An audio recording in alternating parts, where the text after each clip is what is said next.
Hemshech Beis, Volume 1, we're up to Maimer 29. Padu V'Shalom Nafshi. Shabbos Pasha Vayeshev Chav Kislev. 100 years ago. Maimer 29. And Maimer 29, the Frierdiker Rebbe says, a summary, Sfiris Even Sapir Pnimius HaKelim. So, we're in the midst of the discussion of the three interpretations of Sfiris, from the word mispar, number, which refers primarily to the outer containers. The quantity, the structure of existence is a number, measurable, countable. To the second interpretation from the word sipur, narrative, that it tells a story, and tells a story of the secret thoughts, tells a story of the Kelim reveal the Eir, the divine energy and the Kelim together reveal their source in Eir HaGvul, the finite energy, and all the way that they reveal even the Bli Gvul. Mevin Dover, Meter Dover, from one idea you come to the next. So it reveals even the Bli Gvul in existence. So we moved into the third interpretation, Even Sapir, which began in chapter in Even Azes, chapter 104. After explaining the difference in Keiches and Levushim, that Keiches are transparent channels, containers are transparent channels, Even Sapir, they're luminescent, meaning they're bright, and they transparently reveal the energy. Garments on the hand, levushim, or parsa in the lashon of Kabbalah. The curtains are the garments that conceal, which begins the root of problems, because when something is too concealed, you can begin to feel too independent and forget about the divine energy, the source. So that went into a long discussion that this is the story of Yaakov and Lavan. Yaakov basically wanted to preserve the container flow. Wanted not only to preserve it, but to bring a flow of divine presence in Biyah, in Nifradim, in the Avonim, stones, in the letters. That's why he keeps using examples of letters and words. Stones are letters. And take the letters, as we see them tangible, raw letters in this world, and connect them to the idea behind the letters, all the way to the godliness in Atzilus, and even higher than Atzilus, all the way to the Eir HaBli Gvul. Basically, take the Evan, take the Avonim, make an Evan, all the way to an Even Sapir. Make the stone into a Matseva. As he said, that's the elevation of Malchus. Malchus is fallen in this world, it's concealed, it's in a fallen state. To raise it, lift it up into a pillar. And then that will be Yiyah Beis Elikim, like he said in the beginning of his journey. Lavan, on the other hand, is a garment-oriented person. He wants to block the flow. So the natural garments, or so-called the inherent garments, necessary garments in Kedusha, that exists. And Lavan of Kedusha also participates in that from Keser, from higher than Atzilus and Atzilus. But Lavan of Klippa, Lavan down on earth, he wants to intensify the cloaking, the shrouds, to the point that the flow should not come through. Doesn't want to be bittul, so he doesn't want Atzilus to come to Biyah, doesn't want Biyah to go to Atzilus. That's the summation of it all. And Yaakov makes the Matseva, who wants to elevate Malchus, the stone, upward, and bring Atzilus into it, and as it enters into Biyah, to draw down all the way, and to draw down the divine. And this is also the story of the doors, basically the portal. Then in the Beis Hamikdash, you had open doorways, openings. In most cases, you had doors that were opened and closed at different times. That's Malchus, the lower level of Malchus. As it flows into Biyah, it regulates, filters the flow. Then you have the Ulam, the hall, where the door is always open. It's always open. This represents Eir HaBli Gvul, that is higher than just the regular Eir HaGvul. Eir HaGvul is subject to the gradations and the closings and openings. The Eir HaBli Gvul, the infinite divine light, comes from a place that is beyond, so it pierces. And then you have the Pnimius Malchus, the inner Malchus, so to speak, what Yaakov makes a Matseva. That's where he's drawing from that Bli Gvul, from the open door into the doors, into the regular, where the doors are open and closed. That's the picture. That's where we're up to right now. And then after he finished his Birur of Love, and Yaakov doing all these activities and bringing down the Elokus, the divine, and all the levels we spoke about, then he's ready to meet Esav. After he finishes with Kesach Chachma Bina of Klippa, of Lavan, the Levushim and the Makifim of Klippa. Lavan was about Levushim. We go down to Esav, the Birur of Esav, Im Lavan Garti tells him, I did that bit and now I'm ready for you. The details are not spelled out. In other words, if Lavan is Levushim, what was Esav's klipa? He doesn't really spell that out here. That's discussed in other places. Not really the focus, because it's really the end of the Maimer, remember, to answer the question at the beginning. The main focus here is Lavan and Yaakov, clearly. So Esav, that's not a topic here. In other places, it talks about Esav, as he says, is Midas, is Zav klipa. So clearly Esav's battle with Yaakov is far more, not like just concealing the divine flow. It's much more like an equal. Like they fought with you. They were twins. Remember, Lavan at the end of the day is his uncle. Esav is his alter ego. So Esav's battle with Yaakov is definitely in Biyah, in basically it's like Nefesh Elikis Nefesh Habamis, I would say, animal and divine soul, the general battle that goes on even after all this takes place. But after Yaakov's preparatory stages of refining the Lavan, building his family there, the Tzayin Lavan, obviously it gives us the power to fight this war forever. So the real battle between Yaakov, the real battle that we have today, I would say, is much more Yaakov-Esav battle. Lavan is a battle on a particular area in the root of the klipa, of blocking the flow and so on. Esav is more the so-called the daily struggles we have on a basic level. So Lavan comes into play when it comes to your garments, looking good, shameless, atzir, covered, the different things that he said. But the Esav is far more, the real where the Nefesh Elikis Nefesh Habamis reside in Zah, in the Midas. It doesn't spell it out, but that's apparent what's going on. So Lavan is really where it begins, because that's where the root is. If Lavan is blocking the flow, it's going to be much harder to fight this battle with Esav. So that's why winning with Lavan is a critical step in going to the next. And we still have plenty of challenges. He needs a higher energy to be able to fight with Yeah. that. So let's learn, and we'll go as far as we can go here. I don't think we'll do the whole chapter, but we'll start. And of course, as I wrote in my article this week, that was a surprise, when you hear what's going on today, confrontations with the nations. Okay, it's already almost 3,500 years old, and this week's Parsha. The confrontations began a long time ago, and so that's the story of our lives. One sheep surrounded by 70 nations. 70 wolves.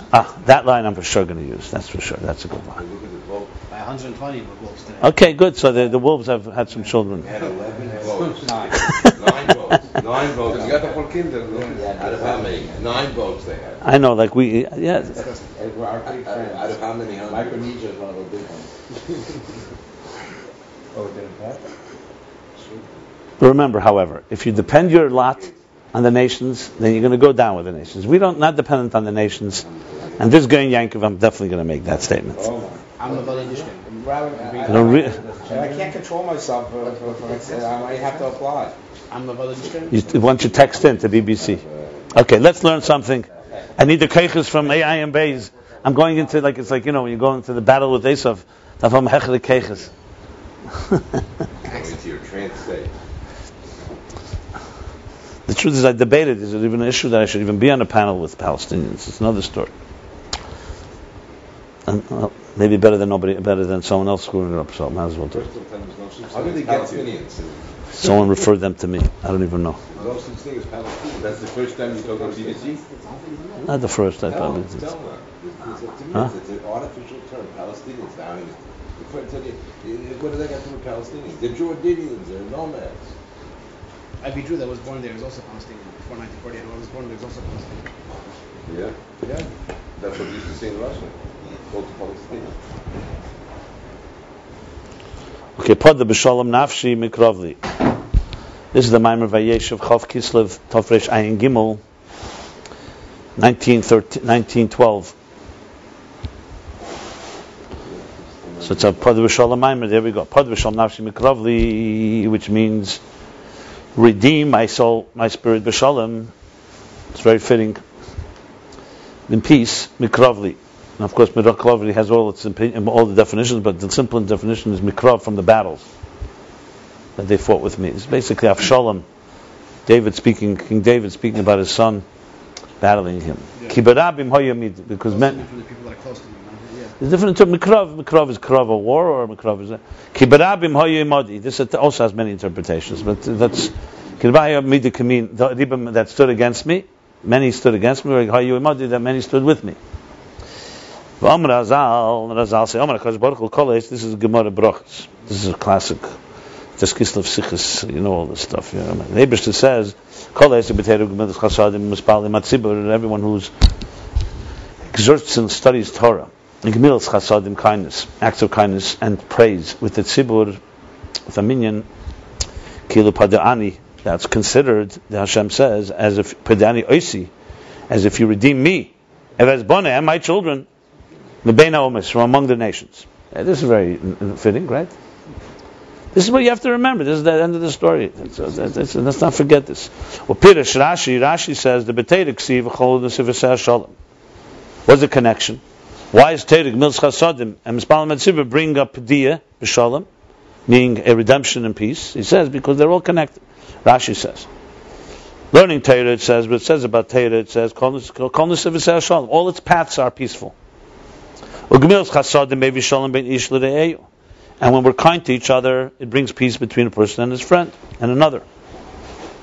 Rashi says, it's davening with a tzibur, with a group, with a quorum.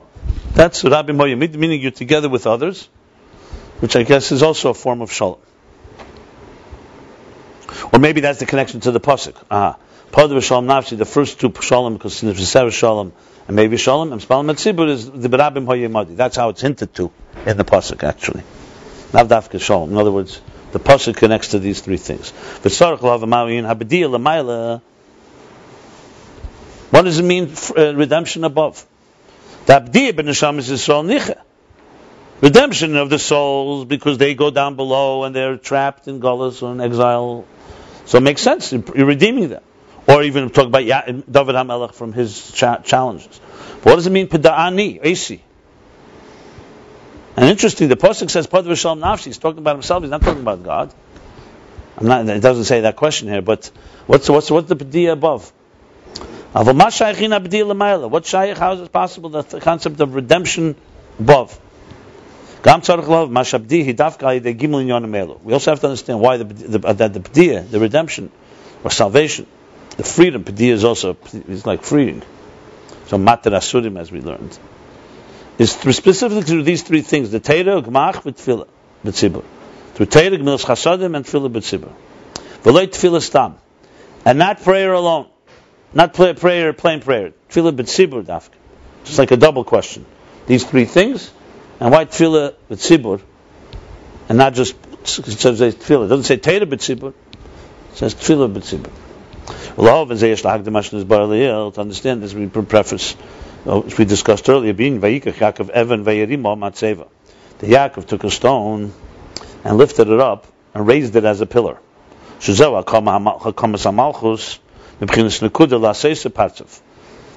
discussed this is the raising of Malchus, which is the force, the divine force as it enters into existence from a Nekuda, just a point, essentially a initial point, to turn it into a partzuf, into a full-blown entity. And we explained, and it was explained, that this point is how Malchus descends and manifests in Biyah. Biyah refers here to the general created worlds, where the divine is not apparent, it's already a creation that has its own identity. And he made and built and he made a partzuf. He built a face, a full configuration. This is Atzilus, the partzuf. The Nekuda is how it descends in Biyah, like the rose among the thorns, like the point that is trapped inside the prison of this world. And he made a partzuf. That's Malchus, how it's not Atzilus, where compared to Biyah, Atzilus is all kind of surrounding, it's above, it's not internalized, relatively speaking, as we spoke in the previous chapters. And this is the level of Daled Rapsi Echad, the higher level of Malchus, as it's Atzilus, the big Daled of Echad, Shema Yisrael Hashem Echad. That's the power of Dibur, not the letters as they are articulated and have tangible structure, but the Tzura, the letters as they are in the Kayach, in the soul. And that's the Tzuras Eisis, meaning not just the shape of the letters, but not just the tangible structure of the letters, but the Tzura, their spirit. habitl be'elamis. From there, you have the bitl, because the letters themselves are the substance, the structure, the so-called the spirit, the content within. That's the bitl. That causes the bitl in the world. That's the tzura that comes from the God's desire. So mamala kalalman, the permeating energy that permeates existence, that doesn't create bitl, that creates existence. The bitl is created by a deeper level, by the spirit which comes from the chefetz Hashem. The kamoikem b'chinas malchus, the same thing is with malchus. Zehu b'chinas keichadibur shem zeh nasa bitl b'nevraim. Same thing in malchus. That there's the malchus, the deeper part of malchus as it's an atzilus, which Yaakov draws down. From there, creates bitl and nivraim. So think of it like this: if you have a teacher who teaches an idea, that idea is now on the table and people can articulate it, they learn it, then the teacher leaves the room, for example. So everybody's debating the idea and they discuss it back and forth. So the best they can get is trying to understand what he said, to the point that they can become very self-confident and say, we really get it. And they become a mitzias in their own minds. Then the teacher comes in, and he's the one, the source where it came from, and when he comes in, there's a bitl to him, because he's not just the words that he said, he's the source of the words. So in a sense, he can introduce a whole level of another level dimension that cannot be introduced just through the letters themselves. So that's like a higher dimension that introduces the bitl. So Peri Kushit Gimel. Now he continues. Now the Pardes Erech Matseva. Been quoting a lot from the Pardes. Tell me when it's 22. Okay? So just understand. Erech Matseva, and the entry on the word Matseva. The Pardes is a sefer from the Ramak, Rav Moshe Cordovero, who was a little older than the Arizal. They were peers, and he was a great Kabbalist, obviously, and he was the greatest till the Arizal. When the Arizal came, the Arizal, in a sense, is the final say. But the Pardes is a very intellectual branch of Kabbalah. If you read the Pardes, you can actually understand it. It's not cryptic, like let's say Pri Etz Chaim or even Zohar. He has about Tzimtzum also? No, Lo Yodam not Tzimtzum. So this says he didn't know that. Right. So the Pardes has the whole system without the Tzimtzum. But it's a very powerful sefer, and obviously it's complete authority. That's why he's quoted a lot. And there's big debates about reconciling the Pardes' approach to Kabbalah and the Arizal, because there are differences. And there are those that say the Pardes speaks more through Eretz the Teu, and the Arizal is more Tikkun. There's such explanations. By Kabbalah Mikabal, I'm not going to go into all the details here, but Chassidus obviously brings from both, and in many ways reconciles between the two, because there's a lot of similarities. And they were pairs. The Arizal was maspid. He eulogized the Ramak when he passed away in unbelievable terms. The Rabbi has a sikh about it. V'salisa Eish, Sisla Ishala. Talks about a whole thing. And compares him that the Pardes, and he followed by his Levi. He followed him anyway. The point I'm only making is because some people ask me about the Pardes. The Pardes is quoted, obviously. All the three interpretations of Sfiris is coming from the Pardes. So now he uses the Pardes. So the Pardes is structured. The Shara Atzilus, the Shara Kesedi Ma'ain Seif. It's a book. I have it here if you want to look at it. And there's also a thing on Pardes called Shar Erchei Hakinuyim, where he basically takes terms in Aleph Beis, like an encyclopedia. So that's where you have Erech Matseva, Erech Sfira. Yeah, but more detailed. Moed Eir is very short, but it's very similar to that. There's three main Kabbalah Sfarim that do that are reliable. The Pardes, the Moed Eir. Moed Eir is more that Arizal's approach. The Moed Eir is very, very short, very brief. And then there's Kehelas Yaakov, also does that. There's three books that are. Yaakov, he's a little before the Baal Shem Tov. Also, legitimate. He's really more a gatherer. But they take letters if you want to know, like what is Sheleg, what is Shulchan, what is Shabbos. They'll just give you the letter, what the definition in Kabbalah, what level that is, with sources from Zohar or wherever it comes. The Pardes usually elaborates a bit more. So here, Pardes, Erech Matseva means the entry on the word Matseva, letter Mem. Kosav, he writes like this: K'hamalchus b'yesim yuchedes imatiferes nikre Matseva. The Malchus b'yeseh miyuchedes, as it is united with Tiferes, that's what's called Matseva. Well, l'chein shayach zel Yaakov shu Tiferes, and that's why this is connected to Yaakov, because he's Tiferes. Now, just for comparative purposes, which is why I just elaborated, if you go back to chapter Kuftes, there he brought the Ma'er Eir Os Mem, Mem, a letter Mem, and Os Pei Beis, Isa Matseva HaKomas Malchus, because it's Nekuda L'Aseisa Partzuf. So you see that Ayin Beis is literally doing a study on Matseva, how is the Meir Er, and these last few chapters were all explaining the Meir Er, the Nekuda, the lifting of the Nekuda into a Partzuf. Just one line in the Meir Er in the beginning of chapter 109. Now he's saying, Meir Er is Yaakov Papirish, Talmidei Arizal, Talmidei Arizal. He's completely. I mean, these are Beis Samcha. These are Alter Rebbe. They're brought to Chassidus all the time. Mem Aleph Vav Aleph Me'er Er. And here, so you see, that's what he says. He says it's Malchus being lifted up. The Pardes adds, it's Malchus as it is united with Tiferes. You already see that he reconciled, because remember he spoke about two levels of Malchus. Malchus as it's Natzilus. That means how it's Miyuchedes and Tiferes, and Malchus how it's in Biyah. So, if you recall, those were the two things he spoke in chapter 108. He spoke about Malchus also two things. You could say how Malchus, the Nekuda is Malchus as it's in... I'm sorry, in that chapter, in 109.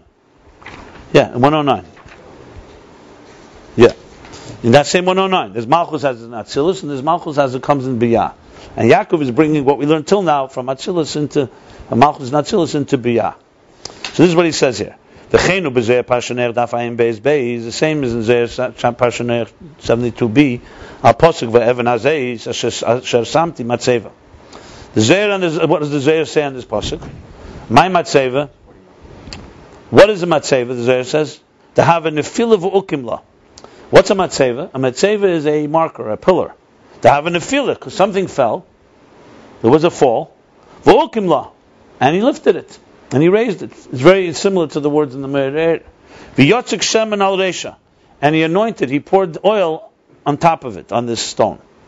So in other words, after he put it up, set it up as a pillar, he poured oil on it. The Habi Yaakov Talya Milsa. This is all the Zeir. L'ma'av yatir mibnei alma, because in Yaakov it's dependent. The thing is dependent. Talya Milsa usually means like either existence is dependent, but the whole Amshach, the whole transmission here is dependent in Yaakov. That l'ma'av yatim ibnei alma, to accomplish more than the regular people of the world. In other words, Yaakov is doing something, achieving something that regular people don't achieve. Here it's in a state, something is in a state of the fallen state, and he lifts it up and he pours the oil on it. So the Zohar says the Habi Yaakov, because in Yaakov is dependent. Why did he do this? Because Yaakov is like a tzaddik. You say that he was doing something that the world was dependent on, that regular people are unable to do or don't accomplish. Umavayir Sham may be Zeir or the Pardes, I'm not sure. Shezeh Inyan v'Shleimi Yoshev, that this is the Inyan of Shleimi sitting on his kisei, on his throne. V'tochin Malchusim Me'ed, v'tichen Malchusim Me'ed, and his Malchus was stood on very firm pinnings, underpinnings. Very. Dahainu dahava kaima sir b'shlemusa. Which means, because in his time the moon was complete. I mean, obviously it's a little cryptic, but the moon here is Malchus. So he's talking about the moon being in its full state. Like it says in the first volume of Zeir, 243a.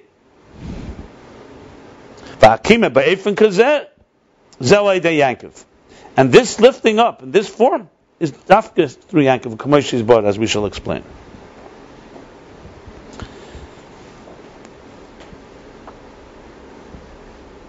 I'll read a little more because I have to go in a few minutes.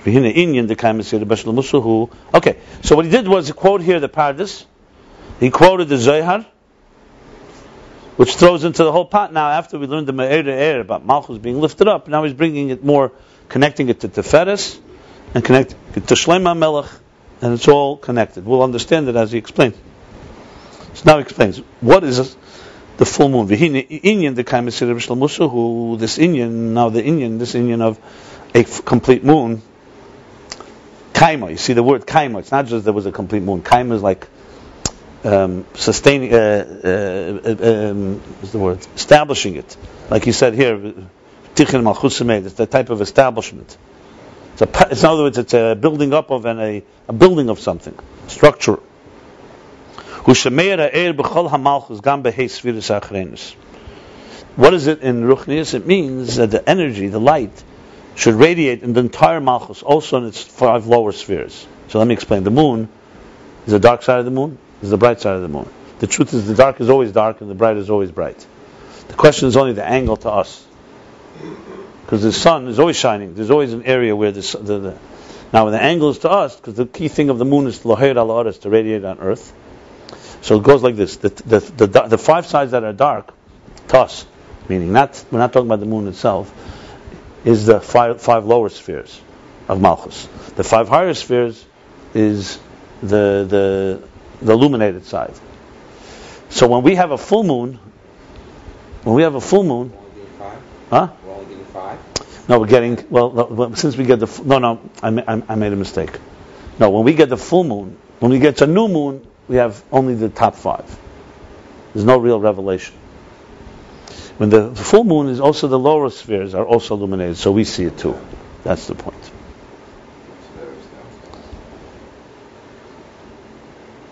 So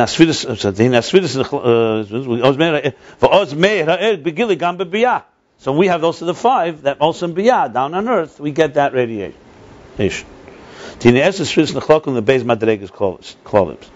Because the 10 spheres divide into 2 general categories. The 5 higher 5 spheres, the lower 5 spheres. In other words,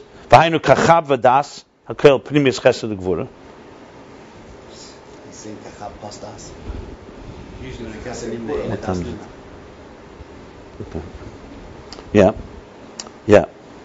He's saying Kesher, Chochmah, Bina, and Das, so that's 4. And that's Kel that encompasses Pnimis of Chesed and Gvura. The Das is encompasses it? Yeah. The Teferes are Kel Chetzenis Chesed Gvura. V'nehi. And the bottom 5 are Teferes, which encompass the lower Chesed and Gvura, and Netzach Ched and Yesod. So what do we have here? So in other words, Teferes really breaks into 2, plus Netzach Ched Yesod, that's 5. And the other way around, Kesher, Chochmah, Bina is 3, and Das breaks into 2, so that's 5. Malchus is not counted here, because the Malchus is the moon. So we're talking here the sun. So you have 10 outside of Malchus. Kesher, Chochmah, Bina, then Das, which really breaks into 2, so that's 5. And then you have Teferes, which breaks into 2. Netzach, Hoid, which breaks into 2. Netzach, Hoid, Yesod, 10. Usually don't mention Kesser and Das in the same. Here we do, because this is in this context of how the Malchus is receiving from them. He's not counting the 10 spheres here in the context of 10. He's counting the 10 to higher levels. It's another way of counting. No, there's no level, because there's no Malchus is not counted here. Malchus is a recipient in this case. Okay. Then first, well, then at the Teferes yesh lo shnei mitzias. Because Teferes has in it 2 mitzias, 2 entities. Ha'echad mitzias atzma shalamayla miskalos chesed gvura. There's Teferes how it's higher than this kalos. It's its own entity. It's not just a combination of love and discipline. And the second thing in Teferes is that it encompasses love and discipline. Like the part that says in Shad al Perek Beis, and that's the meaning. Moshe is milagav, meaning from inside, and Yaakov is milabar. Many levels that talk about like the same level, but on the inside it's Moshe, and Yaakov is the other side of the same level going outward. So Teferes on its own, that's Moshe. And Teferes says it encompasses Chesed and Gvura, or you could really say the other way around. That I'm not sure. And in more details, more detail, this refers to 2 levels of encompassing that Teferes has. Echad Yiskalos the Chesed Gvura. One is the interconnectivity of love and discipline, which means they leave space for one another. Which means they only tolerate each other. And the second, that they actually receive from one another, to the point you can't even distinguish from head to bottom, head to toe. Like it says and explained elsewhere. And this level, this higher level, Teferes is like Das. And the first type of interconnectivity is the outer Teferes. So we see from this, that the higher 5 spheres. That's in general the inner spheres. And the lower 5 spheres are the external ones. So Chetzeis Teferes it's connected to Chesed Gura, but they don't really get encompassed together. So that's from the lower levels. And then there's a Teferes that connects to Das. Okay, I think we'll stop here. I have to stop here. Let's stop here. 1 second. So I did the beginning of chapter 218, page 218 and top 219, chapter 113. We'll stop here.